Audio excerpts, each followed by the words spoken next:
Hey everyone, welcome to another episode of Faith in Home Buying. And I already love equipping people of faith for the home buying process.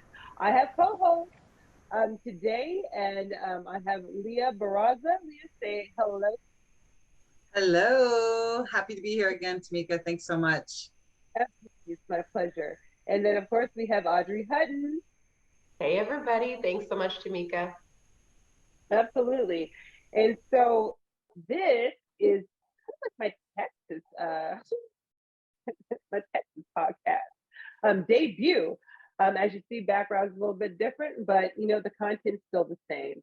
And I'm excited because when you do something different and when you step out on faith and the kind of faith that like God, like the you really can't see the next step. Like honestly, it is. I don't know what's going to happen on the other end. I have an idea, but I believe that you will continue to direct my path because it's what I don't see. But because I trust you so much, I know that you'll direct every single step thereafter for me to say yes. And that's what it's been so far. It's been a really big blessing. And so that being said, we're going to frame this particular podcast around being able to pivot. Not only just able to pivot, but like the migration of people, and which I'm finding out, like even in Texas, it's not just California, y'all. Like it's a lot of people migrating to many different places for many various reasons. But we're going to talk about that, and we're going to talk about the nuances that come with that. And for some of us that have traveled to many different states, we're going to talk about the different nuances that we've found, even in the traveling, or what you would need to remember or understand when it comes to different states. Maybe about enrolling your children in school, since we are starting school this month, or even homeschooling. Maybe some things that we need to think about with homeschooling, because we've got a really veteran homeschooler like on the line right now. Leah. So that Yes. being said, I really want to open up.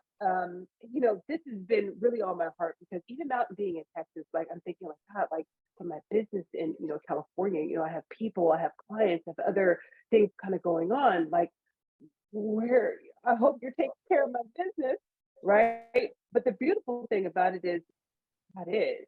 And this is the one verse that I just want to kind of start off with and then kind of get your responses, ladies, and your thoughts. It is Proverbs 10:22. And it is one of the things when I think about everything that has happened for maybe the last, I think it's about 3 weeks now. I'm just like, God, I'm just so still in awe of what you're doing just by the act of obedience, right? But Proverbs 10:22, this the ESV version, or any version really will say the same thing. But the blessing of the Lord makes rich, and he adds no sorrow to it. And it's small, but it's mighty on what God like wants to do inside of our life. And I think it's a beautiful thing when you think about blessings. Absolutely. We all want them 100%. But sometimes you kind of think, is this of you, God, or is this of the world? Is this what I manifest? Or is this actually a blessing coming for you so that I can be a blessing to others, right? There's a difference.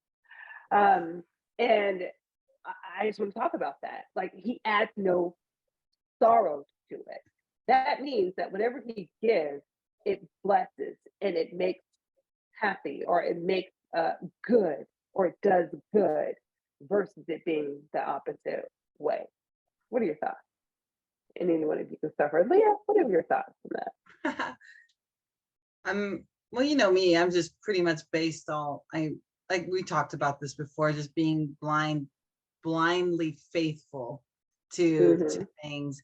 And that was one of the conversations that I had with some other folks this morning about just understanding signs, understanding that our Father, he is, I feel, a spirit of like playfulness.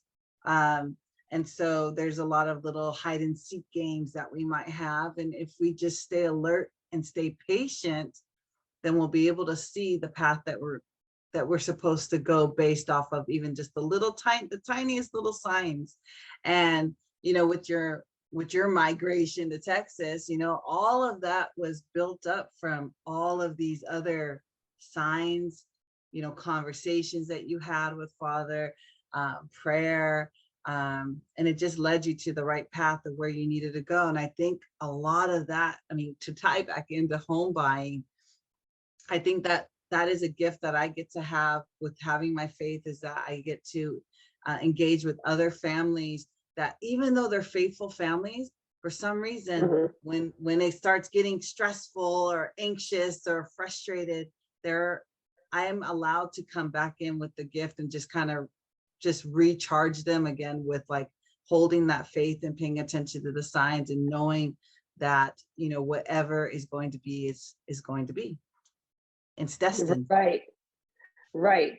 And I appreciate that. And I appreciate just your perspective on just, again, just having faith to believe that God's going to come through when he says he is. Right. And so Audrey, Proverbs 10:22, and here I'm going to read another example of it. It is the Lord's blessing that makes you wealthy. Hard work can make you no richer. Yeah, I love that. I love everything Leah said. And with that, when I think about the blessings of the Lord and in the first scripture, no sorrow, I think a lot of people can agree when you look at your life, sometimes you go through such a hard situation, you get through it, you don't realize until you look back, how the heck did I get through that? And even with good things, good momentous things, like I'm sure you during your travel, during your trip, going from even thinking of moving to Texas to how is this going to come into fruition, sometimes the best, most complicated things that if you said, I have 5 years to put this together and it seems enormous, versus we did it in 4 weeks, right? Those crazy things come together. And I think everyone that knows the power of God and has experienced that in their life feels that. They feel that blessing. And they feel that sometimes it does come after sorrowful things. Sometimes hardship, God has to have us go through that so that it builds character and we can recognize the blessings. But that's the biggest thing that hits me with those scriptures, is that when things just fall into place, when the most difficult things just somehow fall into place and it makes it happen with ease, and you look back at it and you're like, I don't even know how that happened, because if I were trying to do that again right now, I don't know if I could. It happened, and that is God. That is God working so powerfully in life. Well, one thing that comes to mind when you're talking, about those tribulations is that I think I just heard it recently that things can't grow just with sun. They can't just grow with happy That's times. right. You need to have water. You need to have rainfall. You need to have those downpours, and then you'll be able to blossom and sprout and grow the way that you need to. So no, it's just like manure. So they use chicken poop in order to continue to, like with plants and vegetables, in order to grow, even cow manure in order to make grass greener. What? So imagine a lot of the things on earth, is a lot of it's kind of symbolic of what kind of God does inside of us, especially when he talks about us being a temple, us being ground in order to grow. Like when a seed gets planted or a word gets put out, making sure it's falling on good soil. So guess what? Good soil sometimes has some crap in it, and that's okay, because God's still working it out for his good. And he adds no sorrow to it. It doesn't come with pain. It doesn't come with hurt. So that's one of the things we have to remember, because blessings, that's one thing. People think blessings is just money. Not all the time. Blessings can be peace of mind. It could be health. It could be just your time, time with your kids, love. You know what I mean? Like a sense of fulfillment. There's so many ways that blessings can come. And I think, again, just even in talking about the home buying process, it doesn't always mean like the cheapest price of a home. Yeah. It can also mean too, that you actually are a light in a community that someone's been praying for, right? Someone's been praying for people to come so that they can have friends. Someone's been praying for someone to come into their community where their children actually have friends.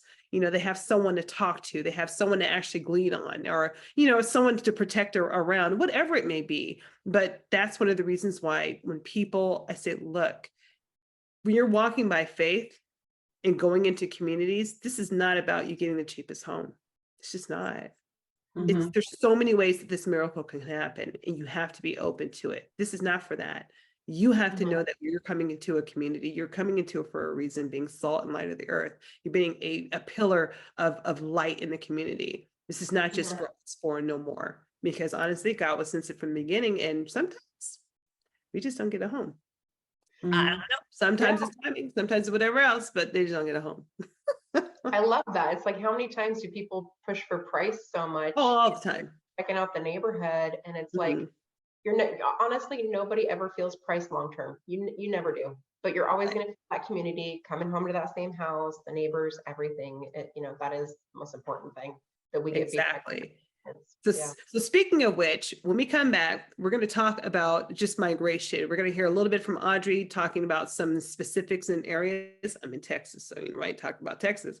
But then also talk to Leah a little bit, because she's been all around the world and talk about some nuances there and what's been happening over there in Sacramento and California. So stay tuned. Tamika Ellsworth and company, Leah and Audrey.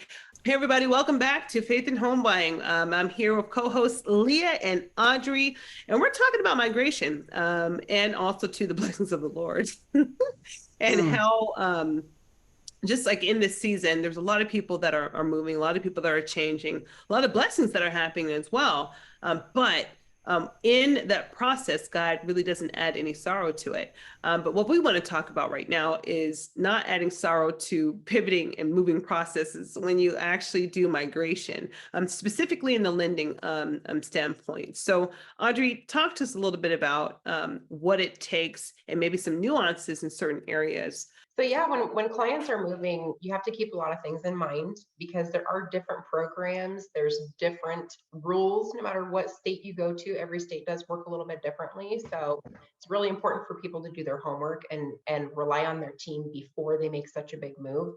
A lot of people think, okay, well, we'll just rent there when we get there, or we'll just buy a house without seeing it. They really have to do their homework. So there's always your standard general programs available, like your conventional FHA, VA, and USDA. So a lot of people don't know that some of these government programs are federal, meaning that you can use them in every single state. But there's a lot of homebuyer programs that are county, city based. So they're always constantly changing. So be aware that the city and the state will sometimes fund certain things. And once that funding and those amount of applications are used up, then they have to change the program or wait for refunding. So we want to make sure to look at all those details ahead of time, so that you have the plan to use those programs if they're available. And then if they're not, that we have a backup plan for that. No, that's really good information. Yeah. When it comes to, like, for instance, Texas, specific, because I'm dealing with right now. Are there any things that you're finding, like, with appraisals, or anything that you're finding that is a little different, maybe than California? Yeah, I'll actually use an example of a client that we have right now with some property structures. So if anybody has ever heard of a barn dominium, that's something that is not common in California at all. And so a lot of times, if you move to a state where you can have a homestead, or you have typical structures that have a lot of land, a lot more property, that's normal there, versus a lot of areas in California that's not. So something like that, as long as the appraisers can look around and there's other like properties, and that's a common thing there. But what's a barn dominium? Sorry. Just kind of like how it sounds. It's a barn that's been converted to a home. Oh, okay. Interesting. And it's kind of been styled, right? It's like people literally took barns and converted them to homes, but now it's the new trend where people are building structures with that style. So they're actually more hardy than a home. They're built with steel, complete insulation. I mean, they're definitely a lot sturdier than a home. And they're super cool. They're just, high ceilings. They look like a big barn. It's super modern. It has that vintage feel. Yeah, it's beautiful. They're amazing. Pretty dope. Pretty dope. And they have chic ones too. Yeah. I mean, because I'm sure there was listeners out there that were like Leah, who were like, "What the heck is a barn dominium?" So Yeah, of course they were. Like, believe me, actually for short they call it barndo. oh, You know, so that really is a thing. But thank you, Audrey, for that, because you are correct. But also, I also too have been hearing that even in certain areas that they have a long time for their appraisers in coming out. But I Sometimes. Oh, so far haven't seen that, but apparently they have what California had a while ago, where there was a whole Mhm. bunch of time, for an appraiser to come out in order to appraise a property and higher prices for two. Yeah, we're not seeing that right now. We Mhm. did probably up to maybe a couple months ago, but what Yeah. happens is it's cyclical with the market. So when you have interest rates that are super low, then you have everybody refinancing and buying. So now Right. that interest rates are higher, you have refinances here and there, but you're not seeing that same level. I mean, applications for refinances are completely down to almost nothing. So that leaves appraisers having a lot more time on their hands, right? So before appraisers could be picky, and they would much rather go for a refi because it's less work. Purchases have different stringent qualifications Yeah. and more work. So now you have appraisers that are looking for work because all the refis are gone. So we're turning it around Now pretty you want quickly. work. Yeah, exactly. Yeah. And now you have a lot of lenders, unfortunately, because rates are up and those refis are gone, they're going bankrupt or going out of business. They don't have the right contacts for appraisers. So it really doesn't matter who you work with. We're personally not seeing any issues. Real quick, USDA. Because over Yeah. here, there's a lot of rural land. Yeah, USDA can be used a lot over here, especially in Texas, right? absolutely. Oh, we're gonna USDA talk is a about federal that. program, can be used in any state, and it's based on the area. And there is a certain qualifications that you have to have, of course. So Exactly. anyway, No, I think we're going to do like a whole show on USDA because you just don't It's know, needed. y'all. You have no clue. Faith in home buying. Look, I'm telling you, the miracle stories that are over in California, and they're still pouring in. I got some amazing stuff that's about to happen and break forth and break out. If you don't know me, you got to look at the Instagram, Tamika Ellsworth, or either you can go to Redbow RE. The ladies are going to tell you where you can actually find them as well before we end. But man, I'm telling you, these stories are pouring in, even with me with the migration to Texas, y'all. Like it's just amazing that the stories, and I'm still California based. I still have my team out there, but man, stories are still coming in of God's goodness and God's greatness. Speaking of which, I've been speaking to a lot of people that have wanderlusts, that just want to wander and like go places, do things. And Leah, like you've been just amazing. Like this, if y'all don't know, like if you never followed her on Instagram, like Momentum, like she's just extraordinary, especially in the Sacramento area and beyond. But she has traveled the world with her the kids. country. Just Well, the country. Okay, country.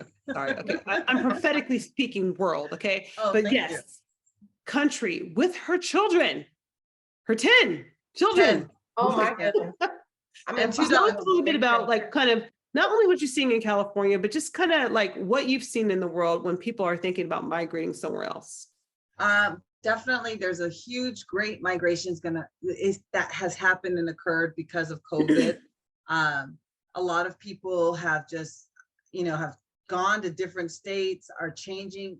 There's going to be something really big. It's almost going to be like how the great migration was, when I think it was like 6 million Black slaves went all over the place, and there's going to be yes, there's going to be a huge change that's going to occur within the states, just different. And so when I was traveling across the country, we went to 46 states, and a lot of Californians, New Yorkers have moved out of state into these other states.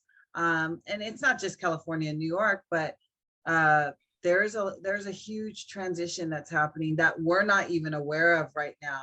But I know that there's going to be a lot of activity that's going to happen in real estate. And I think that a lot of people are hoping for this big, huge crash that's going to happen. But based off of my 17 years of doing real estate, I foresee that it's just going to keep increasing. Not to the 18% that we got in 2021, but it's going to go back to exactly where we were at about 2019, 2018 is where we're at before we went through a world pandemic. So we are just stabilizing. We're going back. I think I said this on the last show. I'm going to keep saying this because I just think that our listeners need to know this and to understand. So they're not going to miss out on their opportunities of, having generational wealth, while all these big hedge funds are over here picking up all this land because they're thinking, because the buyer, the regular average consumer is saying, I can't afford it right now. I'm going to wait for a crash. So Exactly. right now it's a great time to buy. Yep. No, but that's what narrative they want so that you won't do it. And so Mhm. they can capitalize on, we already know this, come on now. Mhm. But yeah, no, but it's the truth. Like right now is probably one of the best times for you to even get into new construction and actually get credit back, not using their lender. I have a story, like, I don't even think I have time to share, but just like on a high level, man, the lenders told my client that it probably wouldn't be possible. Like he went through a couple of them. I think Audrey may have said something too. I've never seen a builder give credit back to a buyer after being in contract and not using their lender when they had to extend like the closing, right? Like a month and a half, they had to extend it. And he was just feeling distraught. Like, what am I going to do? My God. And Yeah. like, we're talking about a $2 million place, right? And I said, just watch God work. And he's like, yeah, but everybody, don't worry about it. Just watch. And when did you know, we got the news today that they offered him, a max of what you could do, a 3% credit back. And Amazing. he's like, oh yeah, I'll take that month and a half. That's all right. I'm good with the delay.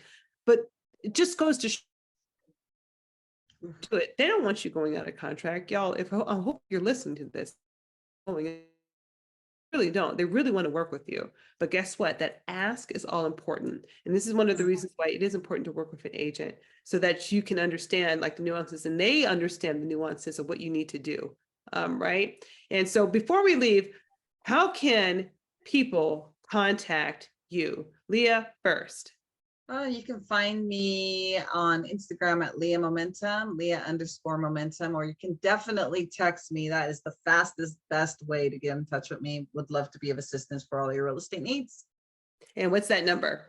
916-879-4435. Absolutely. And hey, don't you have an event coming up? I do have a couple events. I have a Momentum event. It's more for professional mothers in the real estate industry. Just inspiring other women. That's going to be August 30th in Elk Grove, California. And then I have my God in Real Estate, which is going to be occurring at the end of September. Don't know where that's going to be at because I just do it all based off faith and God says go that way and I go that way. So hence God in Real Estate, right? So check her out, y'all. But also Audrey, what do you got going on and how can people contact you? Yeah, you can reach me 408-426-8755 or just look us up social media, Hutton Mortgage Team. We always have stuff going on. Right now we're out there supporting our realtors with our lunch and learn Zooms. So we have some new programs coming out just to make sure that our realtors are keeping busy and educated with all the shifts in the market. So exactly. And we have some things in taxes, especially USDA, that are going to be coming off as well. Leah, did you want to say something? We got 30 seconds. I just wanted to make sure that you understood that she said shift, FT at the end. Shifts in market. That's right. Well, thank you all. Thank y'all for joining us. And I really do appreciate everything. And if anything, please contact us. You heard the numbers. Listen to the podcast. We thank you. God bless you. God keep you.